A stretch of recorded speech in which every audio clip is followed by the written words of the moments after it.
আসসালামু আলাইকুম ওয়া রাহমাতুল্লাহ। ওয়ালাইকুম সালাম ওয়া রাহমাতুল্লাহি ওয়া বারাকাতুহু। আপনারা কেমন আছেন? আলহামদুলিল্লাহ আলহামদুলিল্লাহ। আমাদেরকে রিমান্ডে দাঁড় করাই দিলেন। রিমান্ড ভুলতে চলেছিলাম, এখান থেকে আপনারা আবার রিমান্ড চালু করছেন। আলহামদুলিল্লাহ। কথা বলেন। বরিশাল আমরা গতকাল গিয়েছিলাম একটা কর্মীর সাথে।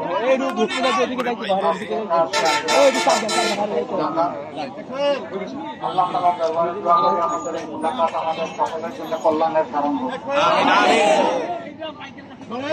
আমরা সবাই প্রিয় বাংলাদেশের নাগরিক, আল্লাহ তাআলার কাছে এও শুকরিয়া আদায় করি যে আমার একটি দেশে তিনি আমাদেরকে পয়দা করেছেন।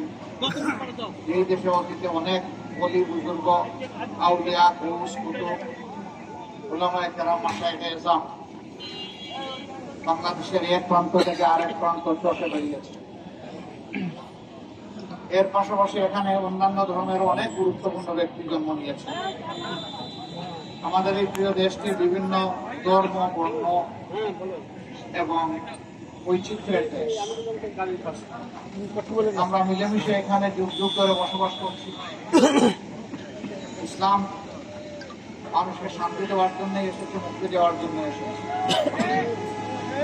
আমরা ইসলামের ভিত্তিতে যদি দেশটাকে পরিচালিত করতে পারি, তাহলে এই দেশে কেউ ঘুষ খাওয়ার সাহস করবে না, কেউ দুর্নীতি করবে না, কেউ মা বোনদের ইজ্জত নষ্ট করার এবং মানুষের মধ্যে কোনো বৈষম্য থাকবে না। বিচারকের আসনে বসে কেউ ঘুষ খাবে না, মানুষ ন্যায় বিচার পাবে। এই সমাজে ন্যায় বিচার প্রতিষ্ঠিত হয়, সেই সমাজে আল্লাহর রহমত বর্ষণ হয়। আর যে সমাজের মানুষ ন্যায় বিচার থেকে বঞ্চিত থাকে অথবা মানুষ অন্যায়কে নীরবে হজম করে, সেই সমাজ থেকে আল্লাহ তাআলা তার রহমত উঠায় নেয়। গত 15.5 বছর এই জাতি জিম্মিদশায় ছিল। মানুষ খুন হয়েছে, গুম হয়েছে, মানুষের ইজ্জত নষ্ট হয়েছে, সম্পদ লুণ্ঠন হয়েছে, দেশের টাকা বিদেশে পাচার করা হয়েছে। কারা করেছে? আমার দেশের কৃষক শ্রমিক। কারা করেছে? করেছেন যারা উঁচু তলায় থাকেন তারা, যাদেরকে মানুষ শাসক বানায়নি, নিজে নিজেই শাসক হয়েছিলেন তারা। আমি আর দামি মিলে যে সংসদ হয়েছিল সেই সংসদ। প্রত্যেক ইলেকশনের সময় ক্যান্ডিডেটদেরকে তাদের সম্পদের বিবরণ দিতে হয়। 14 সালে যে সম্পদ ছিল, দেখা গেল 18 সালে এসে এটা 20 গুণ বেড়ে গেছে। আয়ের উৎস হইল মাছের চাষ। খোঁজ নিয়ে দেখা গেল কোথাও একটা পুকুরই নাই তার মাছে। এইভাবে দেশের সম্পদ যেটা দেখিয়েছেন এটা আসল সম্পদ নয়, বরঞ্চ এর বাইরে প্রচুর সম্পদ বিদেশে পাচার করা হয়েছে। 26 লক্ষ কোটি টাকা বাংলাদেশ থেকে পাচার করা হয়েছে। প্রতি বছর প্রায় 2 লক্ষ কোটি টাকা বাংলাদেশের বাজেটের, বর্তমান বাজেটের 3 ভাগের 1 ভাগের চেয়ে বেশি, এক সময়কার বাজেটের সমান সেই টাকা বিদেশে পাচার করা হয়েছে। সামাজিক সুবিচার যখন থাকবে, ইসলামের ন্যায় বিচার যখন কায়েম হবে, তখন কেউ মানুষের সম্পদের উপর হাত দিতে গেলে তার কলজা থরথর করে কেঁপে উঠবে।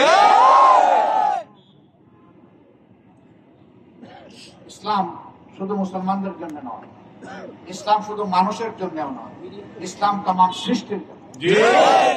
এই সৃষ্টির সৌন্দর্য বিধানের জন্য সমস্ত সৃষ্টির যিনি স্রষ্টা, তার পক্ষ থেকে এই আইন এসেছে। বলে দেওয়ার দায়িত্ব আমাদের, কবুল করার দায়িত্ব জনগণের। আল্লাহ আমাকে হেদায়েত দিবেন কি দিবেন না, ফয়সালা আমার হাতে নয়, আল্লাহ তাআলা। আজকে এই অল্প সময়ের সামান্য কথা শোনার জন্য আপনারা এখানে এসেছেন। নিশ্চয়ই আমাকে ভালোবেসে বা আমাদেরকে ভালোবেসে এসেছেন। আপনারা সাক্ষী থাকুন, আমিও আপনাদেরকে ভালোবাসি। আমি ভালোবাসি এই কারণে, আমি আল্লাহ তাআলার ভালোবাসা পেতে চাই। যে মানুষকে আল্লাহ সৃষ্টিকে ভালোবাসে, আল্লাহ হাবিব বলেছেন আল্লাহ স্বয়ং তাকে ভালোবাসে। মানুষকে সম্মান করতে হবে, শ্রদ্ধা করতে হবে, ভালোবাসা